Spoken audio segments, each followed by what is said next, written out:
Bapak-bapak yang berkompeten, monggo sahur. Monggo sahur. Sahur belum? Kabeh jo lali do sahur.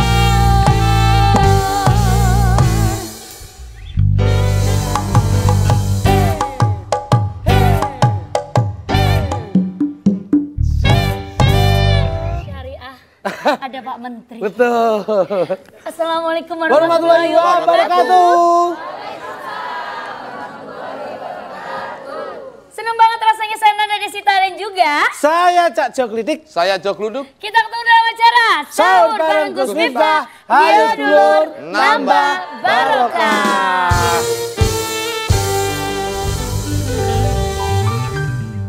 Wow, ada taman.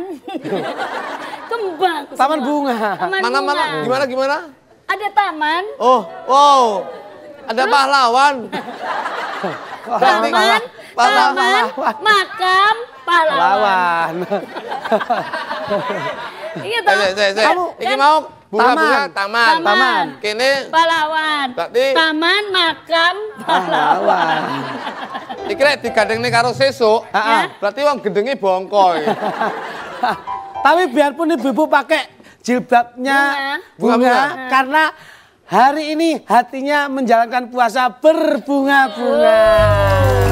Termasuk sampean berdua sudah cair kan? Pasti rekeningnya berbunga-bunga. Iya kan? Bojoku aku lek lihat jenengan tuh, Iya, iya. kula kelingan bojo kula. Kok bisa? Juga berjiblab itu? Bojoku Berjilbab. bojo kula ndek wingi karepe nggih turu-turu ngagem jilbab, Nggih, kembang nggih. ngeten iki lah kok Iya. malah nggih jilbab kembang sak pote kayak gini. Oh, sapote piye to? bisa sama Maksudnya kok. kalau pakai jilbab tuh ya juga ada kembangannya gitu. Loh, tapi awakmu udah ngerti tuku pote ning ngendi? Di mana? Gimana? Loh, tuku pote ning gone bakul pot, tapi sadurunge tuku pot, kuwi mampir ning gone pom bensin. Oh. Berarti begitu Jadi belanja kamu pot. hari ini melet-melet, menjilat. Beli potnya tadi di mana? Pom bensin. Pom bensin. Hei, mau beli pot Oh, mampir iso. dulu ke Lah ya pom bensin. Iya. Pom bensin apa? Pertamina Energizing You. Iya lho. Nah, makanya so nek dagelan mati ki sing Lambene. lambene sing murat-marit. Soalnya. Lambeku tak air keras kok ben. Nggak iso. Ayo. Dan juga puasa tinggal 2 hari lagi insya Allah. Betul. Ya. Insya Allah tinggal 2 hari lagi, maka dari itu jangan sampai 2 hari ini terganggu gara-gara penyakit perut. Ya. Nah, betul. Jangan sampai terganggu. Karena apa? Agar tidak terganggu, sediakanlah obat yang andalan top markotop. Wow. Apakah itu? Promak. Karena ibadah puasa jangan sampai terganggu sama gangguan lambung, mulai dari mual, kembung sampai perih ke ulu hati. Selalu sedia Promak Herbal, Obat gangguan lambung nomor 1 di Indonesia. Indonesia. Dengan bahan herbal lebih hangat, puasa jadi nyaman. Proma Herbal dengan bahan herbal berkualitas untuk gangguan lambung. Masya Allah hari ini. Aku duduk Kenapa? Kinun sewu, kalau saya boleh curhat ya. Ya. Aku ngadep nyuwun tanda tangannya Pak RT, ketemu RT aku ndredeg. Nah, Betul. Kemarin ada Mau- Bu Viva. Ndredeg. Apalagi pada pagi hari ini kerawan Pak Menteri ki aku saya ndredeg. Loh, kenapa? Iya, Lek, ndredeg Biasanya kan piye? sulit untuk menghadap Bapak. Nah, iya. Nah, iya. Tapi suatu kebanggaan. Ya. Insya Allah. Biasanya kita sulit menghadap Bapak Menteri dan alhamdulillah pada pagi hari ini Pak Menteri bisa menghadap kita.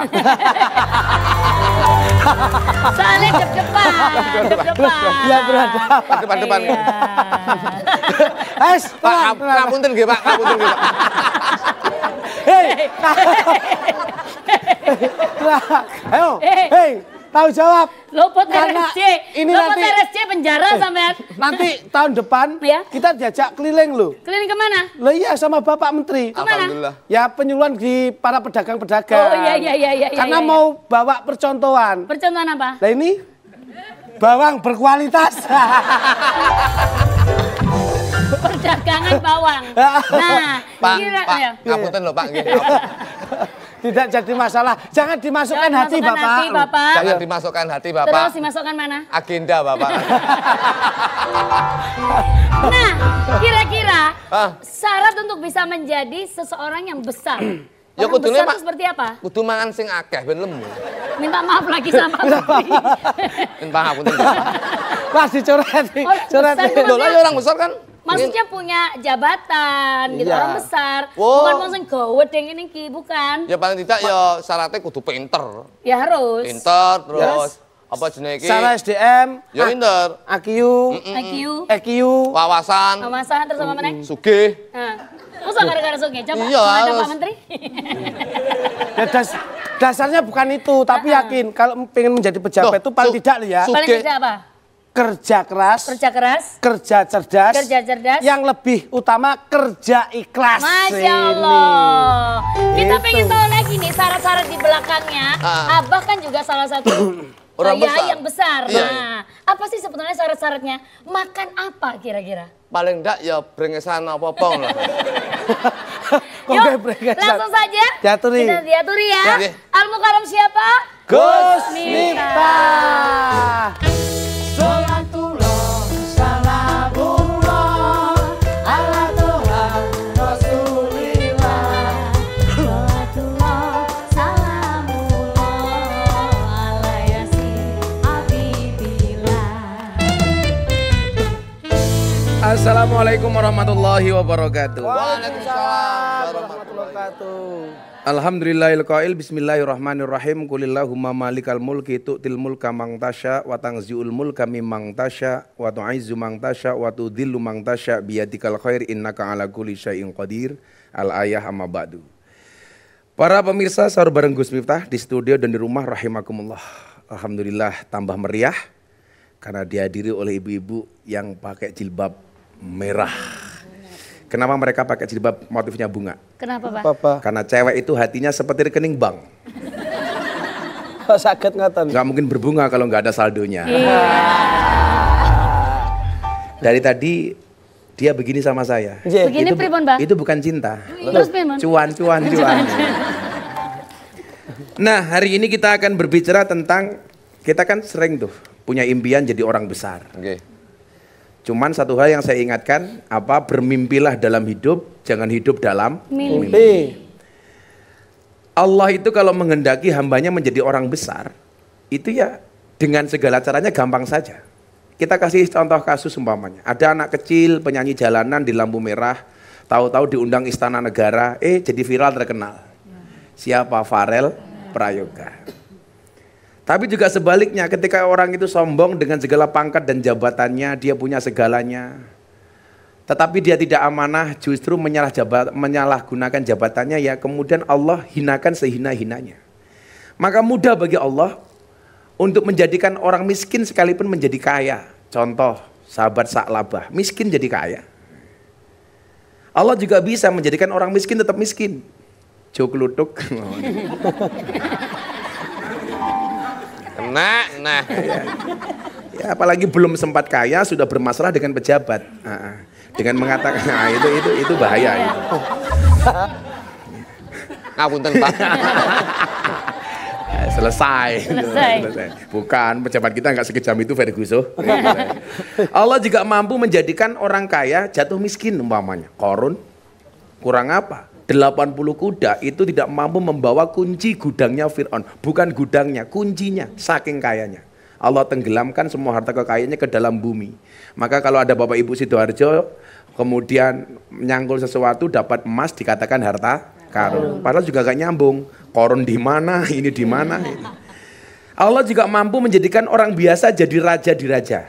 Siapa? Nabi Daud alaihissalam. Orang biasa jadi raja.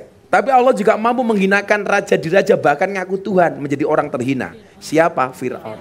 Allah juga mampu menjadikan perempuan tidak pernah menikah, nggak punya pacar, nggak punya suami bisa hamil. Siapa? Maryam. Tapi ingat, anaknya ibu-ibu tolong jangan ikut-ikutan Maryam. Nanti malah ikut-ikutan Maryam. Bu, anakku kayak Maryam, apa? Randi bojo meteng. Nah, kalau itu nggak kayak Maryam tapi diuntal, codot. Codotnya siapa? Ini.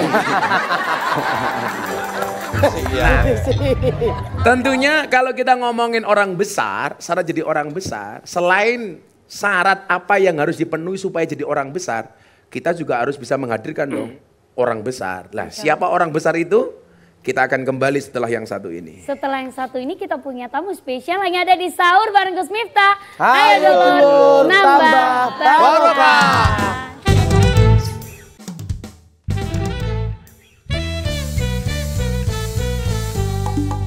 Ayo nonton AJTV Jawa Timur, ajaran deh. Sahur bareng Gus Miftah terus selalu barokah. Kita balik lagi di mana? Sahur bareng Gus Miftah. Ayo dulur, nambah barokah. Udah diisi kan bensinnya? Kalau misalnya belum buruan, mumpung belum adanya antrian sebelum mudik, langsung aja datang ke Pertamina Energizing You. Coba kalau ibu-ibu pakai bunga-bunga, penasaran kan pemirsa? Sahurnya pakai apa? Bu, sahurnya pakai apa makannya? Masya Allah, mangan bensin. Belinya Bu, beli bensin di mana? Pertamina dong. Ae, ae, ae, ae. Genep saulan digopur kabeh. Sahur Pertamina. Ibu-ibu, saat petang membeli perhiasan. Cakep. Selamat datang Bapak Zulkifli Hasan. Kita berikan tepuk tangan. Kami persilakan untuk bisa langsung bergabung dengan kami, Dr. H.C. Zulkifli Hasan SEMM, Menteri Perdagangan. Ya Allah. Waalaikumsalam. Asibi. Sungkem, sungkem.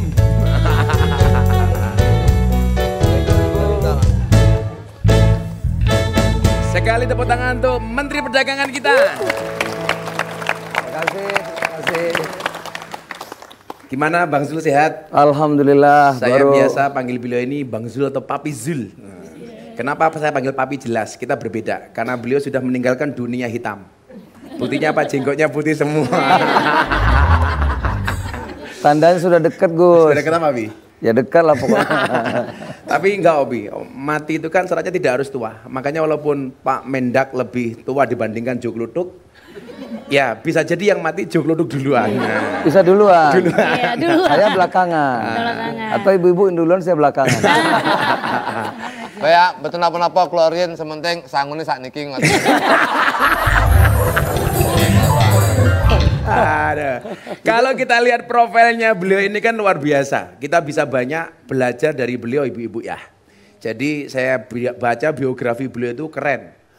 Pernah jadi apapun, pernah jadi menteri kehutanan, pernah jadi ketua MPR, kemudian wakil ketua MPR, sekarang menteri perdagangan, dan masih ketua umum partai. Maka saya selalu bilang, saya lebih suka olahraga jalan dibandingkan lari. Kenapa, Pak? Karena hidup itu tentang perjalanan bukan tentang pelarian. Iya. Hari ini kita mau belajar tentang perjalanan seorang Zulkifli Hasan. Sebenarnya basicnya Papi Zulkifli itu apa? Saya guru. Guru? Iya, guru agama. Kalau di kampung nggak merantau jadi guru SD Impres mata pelajaran agama Islam. Mata pelajaran agama Islam. Agama Islam. Memang Karena orang tua menghendaki jadi guru? Saya lulusan pendidikan guru agama. PGA itu ya? Iya. Ini Pak, yang dari sekolah tadi mana sekolahan? Kiri sebagai Tuh, kamu gak usah kecil hati. Beliau dari guru agama bisa jadi menteri. Kamu kan insya Allah jadi guru kan sekarang, insya Allah besok bisa jadi. Jadi apa, Pak? Pegawai SPBU. Mulai dari nol ya. Nah, dari guru kemudian langsung politisi atau menjadi pengusaha dulu? Panjang, Gus. Ya pengusaha dulu. Pengusaha Tapi dulu. ceritanya panjang. Terus kemudian kok bisa jatuh ke politisi? Itu tahun 98 reformasi. Reformasi. Iya, reformasi. Nah, ini kan untuk menjadi seorang seperti Pak Menteri Perdagangan kita ini pasti ada didikan dari orang tua yang luar biasa. Iya. Apa sih yang Bang Zul ingat didikan dari orang tua itu kok bisa sampai melahirkan seorang yang istimewa seperti Bang Zul? Ya kita dari agama kita itu sebetulnya sudah mengajarkan. Kalau kita bisa mengikuti itu aja sudah insya Allah Orang Islam itu, umat Islam itu pasti hebat gitu. Asal kita betul-betul mengikuti secara konsisten. Nah, saya mulai kecil Gus, dilatih sama ibu saya sama ayah saya di kampung. Itu setiap jam 4 sudah bangun, waktu usia 5 tahun, 6 tahun. 4 subuh? 4 subuh sudah bangun.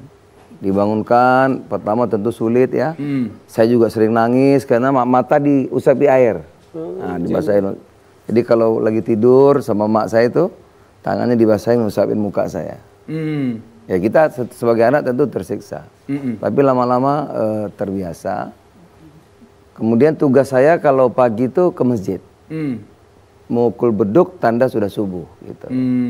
Itu terus menerus. Sekarang saya baru rasakan ternyata itu latihan untuk kita menjadi anak yang disiplin. Oke. Jadi bangun pagi itu latihan yang paling bagus untuk menjadi anak-anak yang disiplin itu. Apa pesan dari ibu yang sampai ini Bang Zul ingat? Pertama ayah saya kalau pulang sholat itu saya selalu dikasih tahu. Dia bilang, nak, ayah ini pensiunan pegawai kecil, kemudian jadi petani. Saya tidak mau kamu seperti ayah, gitu. Walaupun ayah ini terbatas, tapi saya ingin kamu nanti jauh lebih maju, lebih bagus dari ayah. Selalu itu. Nah itu kan membuat kita apa namanya itu ya, menghujam dalam hati semangat untuk maju, sehingga kita menjadi dilatih secara fisik, dikasih motivasi, sehingga kita bisa menjadi anak yang tangguh. Pinter saja nggak cukup, Gus. Pinter nggak cukup ya? Saya S1-nya 13 tahun. Mapala. Apa nih kok? Mahasiswa paling lama. Paling lama, Mapala. Mapala. Iya. Tuh, pinter saja nggak cukup. Kalian berdua dengerin. Pinter saja nggak cukup, apalagi goblok. Tapi dari cerita beliau tadi, saya semakin yakin bahwa kemuliaan anak itu karena tirakatnya orang tua. Makanya sesusah apapun orang tua pasti mengharapkan anaknya menjadi anak yang besar, yang sukses. Dan ternyata memang benar Bang, kita juga sama dulu. Subuh itu mau waktu yang istimewa. Wih gitu, kamu subuhan jam 7. Usoli ditambahi. Usolin apa? Usoli fardhu subhi kawanan lillahi. Terus anu juga Gus. Oh, di kampung saya itu biasa kalau anak-anak itu sebelum masuk sekolah itu harus bisa ngaji. Sebelum masuk sekolah SD. formal harus bisa Jadi ngaji. sebelum masuk sekolah dasar harus bisa mengaji. Nah saya usia 6 tahun sudah khatam mengaji. Tapi yang ngajari ibu saya. Tuh, 6 tahun khatam. Iya, yang ngajar mengaji ibu saya. Jadi kalau sudah khatam itu nanti dimasakin Ingkung. ketan kuning sama ayam 1 ekor. Ingkung. Itu. 6 ekor. Iya. Emang benar karena al-ummu madrasatul ula. Ibu itu adalah madrasah pertama bagi anak-anaknya. Ya kalau ibunya pintar ngaji ya 6 tahun khatam Quran. Ya ibunya keluduk beda kok. Lah pripun, Mbak? Tukang main slot. Anaknya jadinya kayak kartu ngono. Wah, wajah-wajah joker gitu. Jadi sekaligus tuntunan dalam agama kita tuh lengkap. Lengkap. Lengkap. Memang Tinggal kita mau pakai apa enggak Bang? memang ibu dan ayah tentu akan menjadi figur yang menentukan masa depan anak-anaknya. Oke. Nah, tadi Gus tanya ibu saya. Mak saya itu orang kampung, di kampung dulu belum ada listrik ya, belum ada TV, ya, paling radio. Di kampung itu ada kiai-kiai kampung, sekali-sekali mengajar, jarang juga, karena nggak banyak.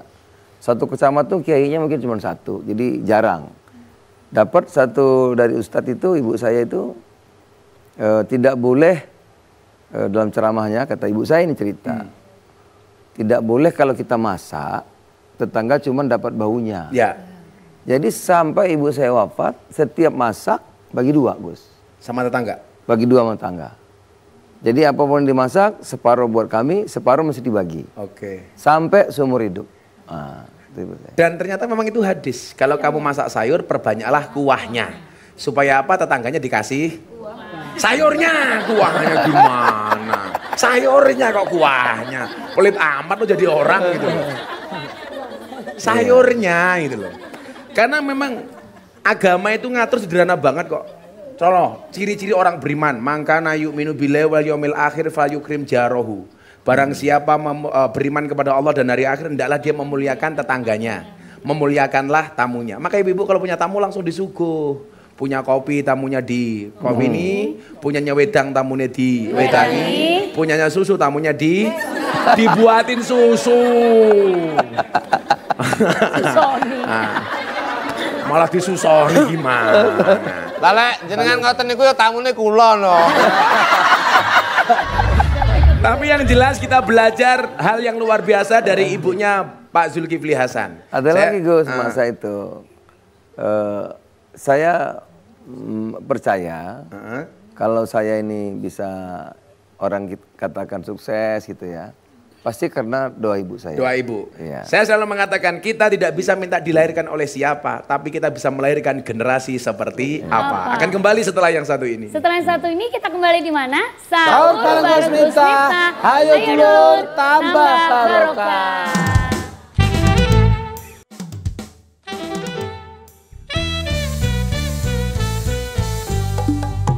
Ayo nonton JTV Jawa Timur, acarane Sahur bareng Gus Miftah, saya barokah. Balik mana di mana? Sahur bareng Gus Miftah. Ayo dulur, Nambah tambah barokah. Ibu-ibu, Aduh. kalau lambungnya kuat minum apa? Roma. Ngunjukin apa Bu? Roma. Karena Promak Herbal dengan bahan herbal berkualitas untuk gangguan Lambung. Nah, kembali ke Pak Mendak. Ini kan Bang Zul itu jabatannya banyak ya. Apa sih Pi, tantangan sebagai seorang pejabat itu hari ini? Oh ya tidak ringan, tapi bisa. Tapi bisa. Ya, jadi Indonesia itu negara besar, semua potensinya punya, ya.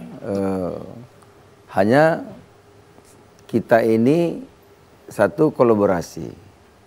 Kolaborasi itu artinya ada kesepahaman untuk satu visi, satu pikiran, kerjasama agar Indonesia maju. Nah, kalau kita hanya mikir sendiri itu repot. Ini mau kaya sendiri, akhirnya mengalahkan segala cara. Yang ini menang sendiri, yang ini mau, itu sulit sekali.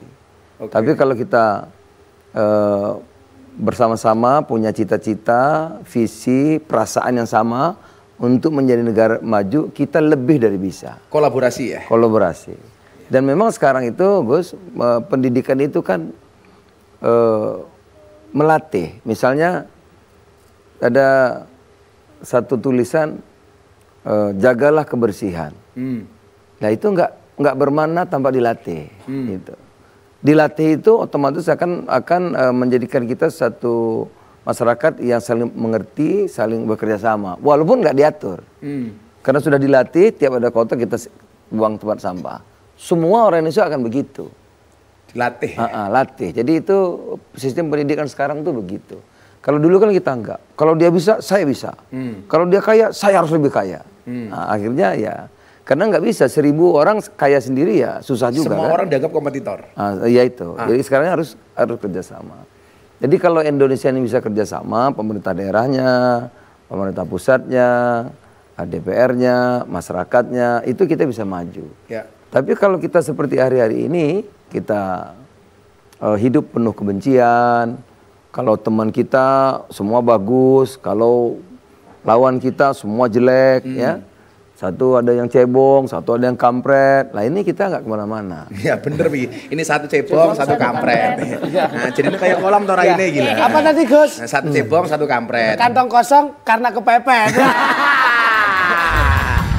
Makanya memang benar, kolaborasi kata kuncinya. Afdhalul amali bil jamaah. Amal itu paling baik dilakukan secara berjamaah. Makanya saya selalu bilang sehebat-hebatnya Superman itu kalah sama super team.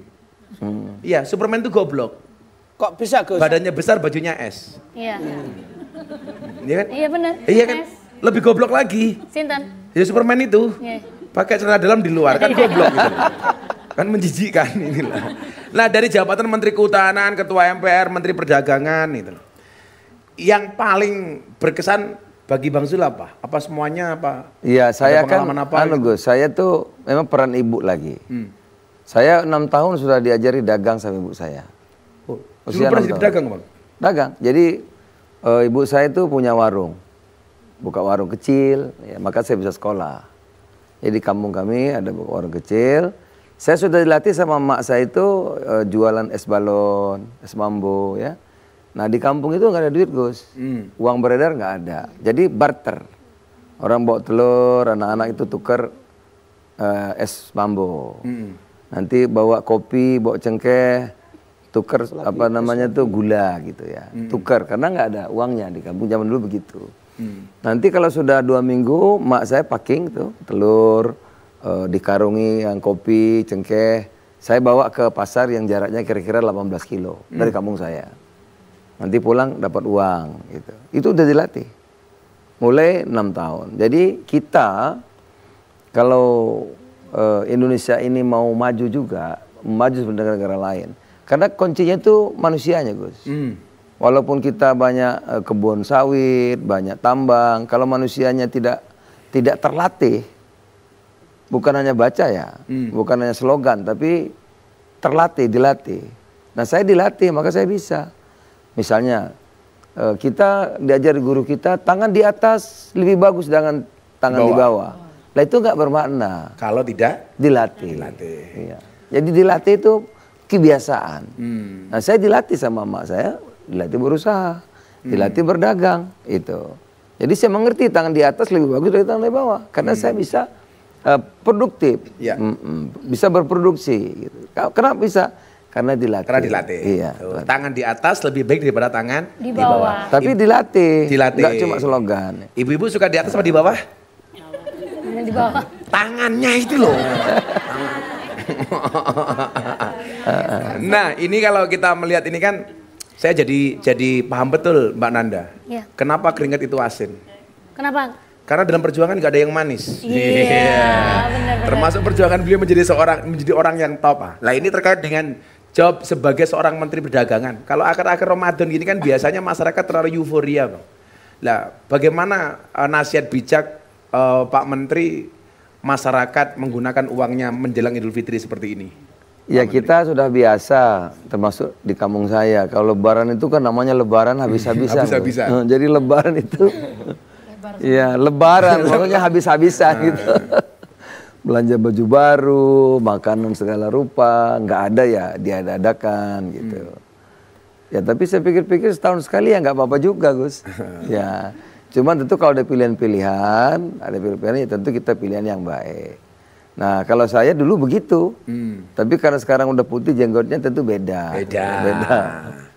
Kalau stok belanja di Indonesia hari ini untuk sembako insya Allah aman ya? Nah pesan sama ibu-ibu memang pemerintah sekarang bekerja sekuat tenaga agar ketersediaan pangan ini dijamin Bu. Harga ya memang kalau mau Lebaran itu naik. Ya, cuma karena permintaan tinggi. Iya kita akan coba kendalikan naiknya ini jangan sampai memberatkan, terlalu memberatkan. Karena gini Gus, misalnya ya mau Lebaran telur ayam meningkatnya kan banyak. Ya. Padahal kan ayam kan bertelurnya sehari 1. Nggak bisa karena mau Lebaran telurnya 2 gitu, nggak bisa. Nggak bisa dipaksakan. Ya, jadi permintaan tinggi ya harga naik, itu contoh. Apalagi ya misalnya cabai gitu. Cabai kan produksinya kalau dia nggak musim hujan ya banyak. Tapi permintaan lebih banyak lagi, ya harganya naik gitu. Jadi memang itu juga nggak apa-apa Bu, karena yang usaha-usaha kecil nih petani cabai setahun sekali ada untung sedikit banyak nggak apa-apa lah. Lumrah lah. Gitu. Setahun sekali ya Bu ya. Cuman kita jaga jangan terlalu memberatkan. Gitu. Nah pesan saya jangan berlebihan. Jadi kalau nanti belanja telur ya cukup tuh Lebaran lah, nggak usah sampai stok untuk sebulan dong. Toh besoknya ada lagi, besoknya ada lagi. Karena kalau semua orang berebut stoknya banyak, harganya tambah tinggi kok. Iya. Jadi beli seperlunya. Tuh. Seperlunya. Tuh, orang Sidoarjo, orang Surabaya, JTV. Kenapa Gus Miftah mahal? Karena permintaannya banyak. Iya. Yes. Orang kaya Sidoarjo wingi. Wis murah dinyang. Lan dawuhe Bapak Menteri niku leres, Gus. Jadi jangan menyetok barang. Betul. Karena pengalaman istri saya itu kemarin nyetok telur itu, Gus. Setelah 1 bulan dipecah niku lak metu pitik cilik niku tadi. Karena nyetoknya terlalu lama. Ketahuan gitu. Nah ini mungkin yang agak berat dikit Pak Menteri. Kita juga sering tanya ke saya ini.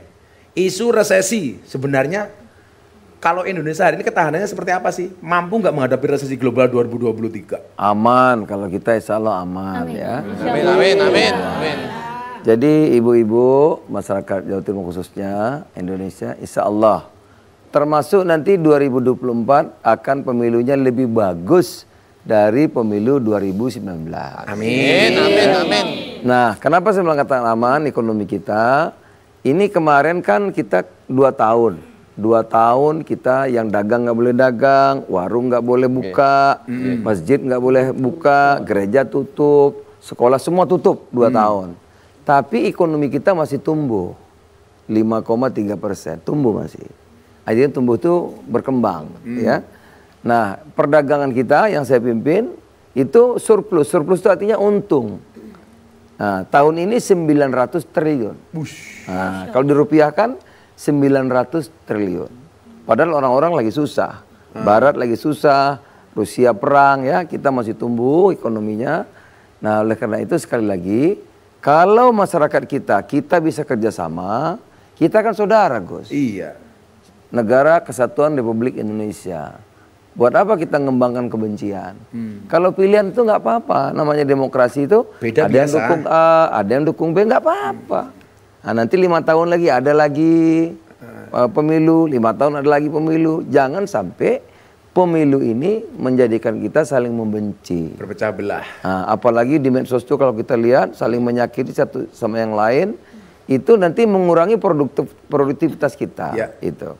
Saya kemarin Gus ke Sulbar. Di situ saya yang kaget itu berkembang apa yang disebut dengan perkawinan dini. Jadi mulai SMP sudah banyak yang menikah.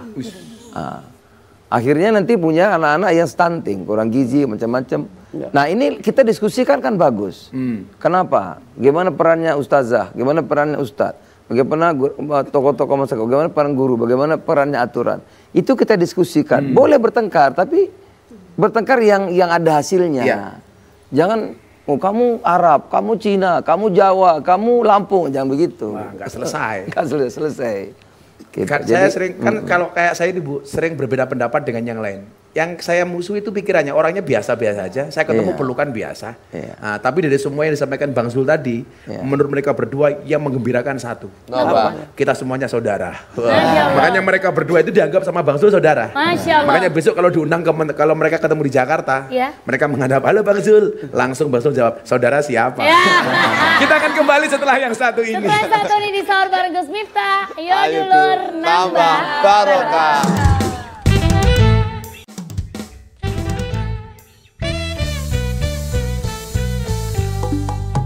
Ayo nonton JTV Jawa Timur, acarane sahur bareng Gus Miftah Sayur Barokah.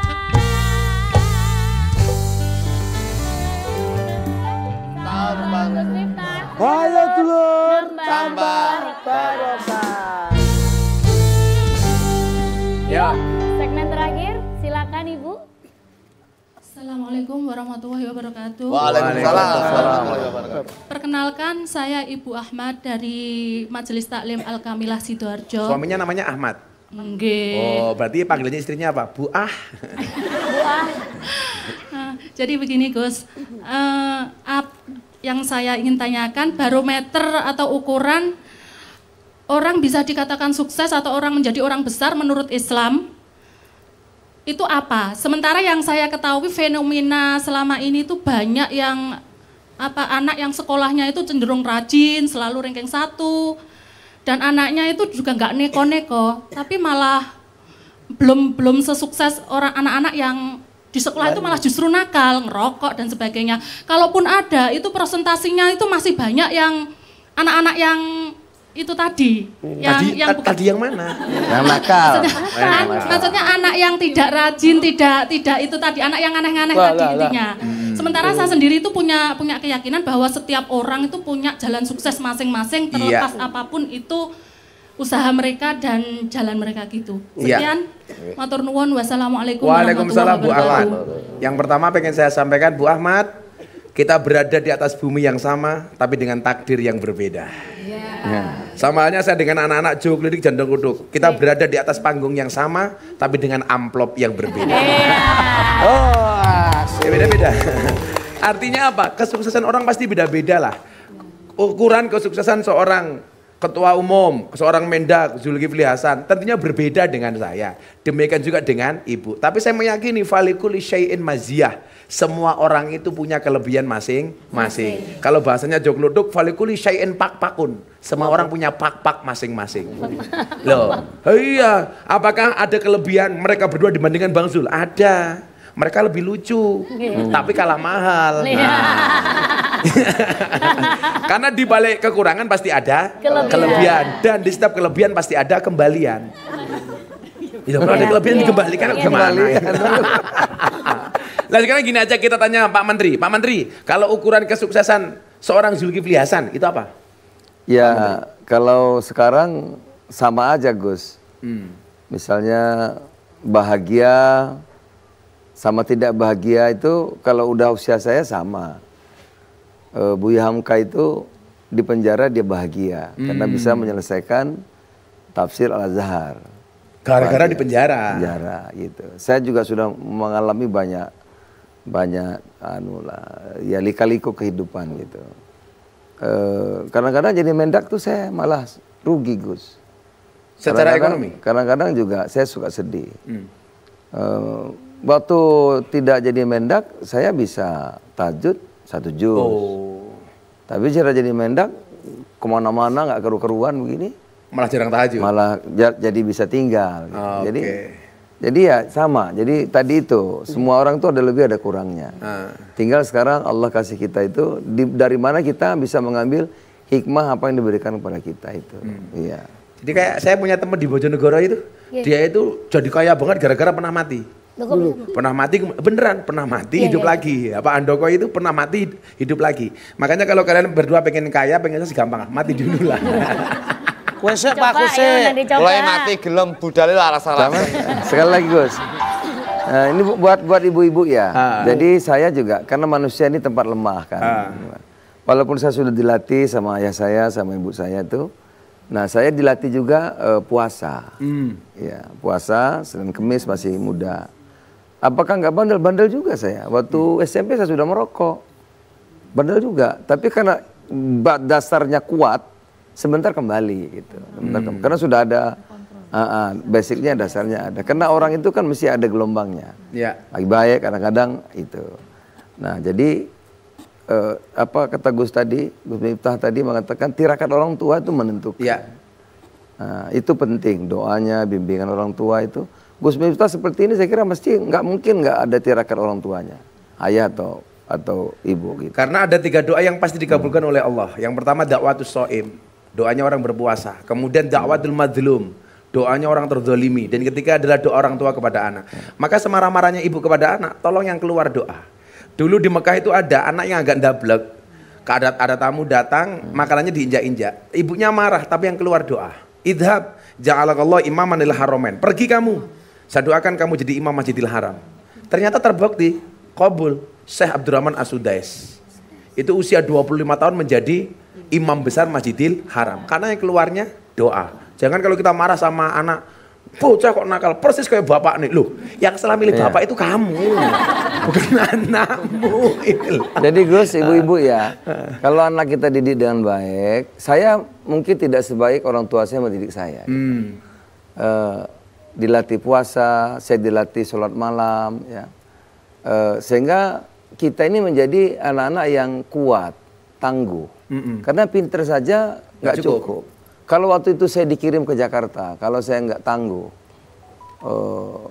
waktu itu saya baru kelas 1 di Jakarta, pindah di sini, ibu saya wafat. Jadi kalau nggak tangguh, nggak kuat, nggak dilatih, mungkin kita sudah pulang kampung lagi gitu.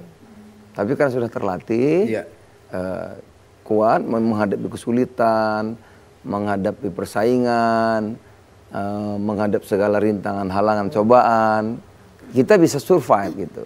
Nah itu saya kira kuncinya. Ini Bang, ini kan sekarang orang tua kadang-kadang menganggap anak itu sebagai investasi. Bang Zul setuju nggak?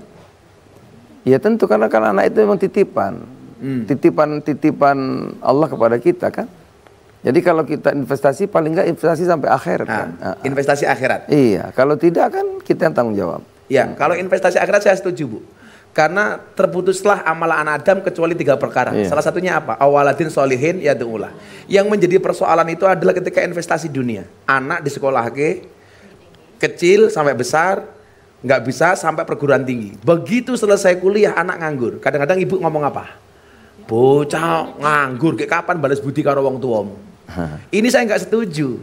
Kalau seandainya ada orang tua ngomong seperti itu, cilik tak gede ke goblok tak pinter ke sampai perguruan tinggi, begitu rampung kuliah kok kamu nganggur, kapan balas budi? Tak jawab, ngapain ibu minta balas budi sama saya? Wong saya juga tidak minta dilahirkan kok. Biar ibu bikin sama bapak, aku juga ngerasa keenak kok. Ayo modern, nggak boleh. Orang tua itu nggak boleh minta-minta sama anak, tapi anak harus pengertian sama orang tua. Karena kalau orang tua itu minta sama anak, ada yang cemburu. Siapa yang cemburu? Allah. Makanya kita diperintahkan untuk amaroni robbi an aqula la haula wala quwata illa billahil aliyil adzim. Gus, kalau orang tua itu susah minta mana. Saya pun begitu. Emak saya itu walaupun di kampung ayah saya nggak pernah minta. Nggak pernah minta. Cuman anaknya aja kalau ngasih nggak tahu diri. Gitu. Makanya kamu harus tahu sadar diri, sadar posisi dan sadar rai. Nah, karena orang tua tuh nggak akan mau minta. Nggak akan mau minta. Tuh dengerin Bu. Jangan minta, ngasih. Nah, kita banyak belajar. Rasanya 1 jam ini kok cepat banget ya sama Pak Menteri ya. Yang jelas kalau lihat orang sukses seperti beliau ini, ingat, lihatlah prosesnya, jangan lihat suksesnya. Jangan lihat hasilnya. Kenapa? Karena orang sukses itu melalui banyak proses, tidak melalui banyak protes. Dan ingat, hidup di dunia tidak semudah membolak-balikkan tangan, tapi dengan tangan kita bisa membolak-balikkan dunia. Terima kasih, tepuk tangan untuk Pak Zulkifli Hasan. Tidak selesai Anda ya? Oh cepet banget sih. Cepet ya, 1 jam. Kita akhiri dengan membaca niat buka puasa. Niat puasa. Bismillahirrahmanirrahim. Nawaitu soma ghodin an adai fardi syahri Ramadana hadhihi sanati imanan wahtisaban fardolillahi ta'ala. Sekali lagi terima kasih Bapak Mendak. Sama-sama Gus. Terima kasih Pak Menteri, terima kasih untuk ibu-ibu. Hai ibu-ibu. Beli perhiasan di Kampung Melayu. Cakep. Pak Zulkifli Hasan, I'm gonna miss you. Terima kasih sekali lagi untuk Pertamina Energizing Youth. Terima kasih juga untuk Hotel Samator Novotel Samator Surabaya Timur, 4-star hotel that makes every moment matter, dan juga Pertamina. Kalau sahur makan Pertamina. Oh, Roma Pertamina. Satu-satu we. Kula niku lek jajan Bapak Menteri grogi, Pak. Pertamina Energizing You. Terima kasih untuk Romak. Insya Allah besok masih berjumpa lagi dalam acara sahur bareng Gus Miftah. Ayo dulur. Nambah barokah. Assalamualaikum warahmatullahi wabarakatuh. Waalaikumsalam. Selamat puasa.